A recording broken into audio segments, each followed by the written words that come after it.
Palakkad പട്ടാമ്പിയിൽ car നിയന്ത്രണം വിട്ട് തലകീഴായി മറിഞ്ഞ അപകടം. യാത്രക്കാർ രക്ഷപ്പെട്ടു. അപകടത്തിന്റെ CCTV ദൃശ്യങ്ങൾ പുറത്തു വന്നിട്ടുണ്ട്. ആ ദൃശ്യങ്ങളിലേക്ക് ആദ്യം ഗോകുൽ കെ വേണുഗോപാൽ പാലക്കാട് അതിന്റെ കൂടുതൽ വിവരങ്ങളുമായി തത്സമയം ചേരുന്നുണ്ട്.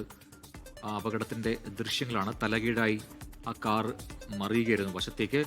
ഗോകുൽ, എപ്പോഴാണ് ഈ അപകടം ഉണ്ടായത്? ഇതിൽ ആരൊക്കെയാണ് സഞ്ചരിച്ചവരുടെ നില എന്താണ്? അപ്രജൻ ഇന്ന് ഉച്ചയ്ക്ക് 2:15 കൂടിയിട്ടാണ് ഇത്തരത്തിലൊരു അപകടം ഉണ്ടായത്. പട്ടാമ്പി പുലാമന്തോൾ റൂട്ടിൽ ആമയൂർ എന്ന് പറയുന്ന സ്ഥലത്ത് വെച്ചായിരുന്നു അപകടം. യുവാക്കളായിരുന്നു ഈ കാറിൽ സഞ്ചരിക്കുന്നുണ്ടായിരുന്നത്. അവർ പട്ടാമ്പിയിൽ നിന്ന് കുപ്പത്തേക്ക് പോവുകയായിരുന്നു. 2:15 കൂടി കാറിന്റെ നിയന്ത്രണം വിട്ട് റോഡിന്റെ സൈഡിലേക്ക് മറിയുകയായിരുന്നു. അവർ യുവാക്കളായിട്ടുള്ള ആളുകളാണ് സഞ്ചരിച്ചത്. ഏത് ഭാഗത്തു നിന്ന് വന്നതാണ് അവരുടെ പേരുവിവരങ്ങൾ ലഭ്യമായിട്ടില്ല.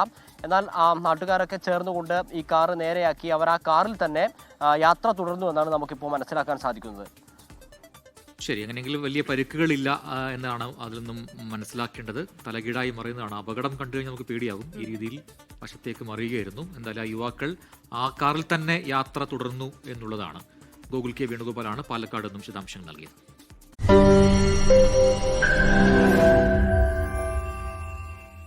ലോകത്തെവിടെയായാലും ഏത് സമയത്തും 24 വാർത്തകളും ഓഗ്മെന്റഡ് റിയാലിറ്റി പാക്കേജുകളും എക്സ്പ്ലെയിനറുകളും വിശദമായി കാണാൻ ഞങ്ങളുടെ YouTube ചാനൽ നിങ്ങൾക്ക് സബ്സ്ക്രൈബ് ചെയ്യാം.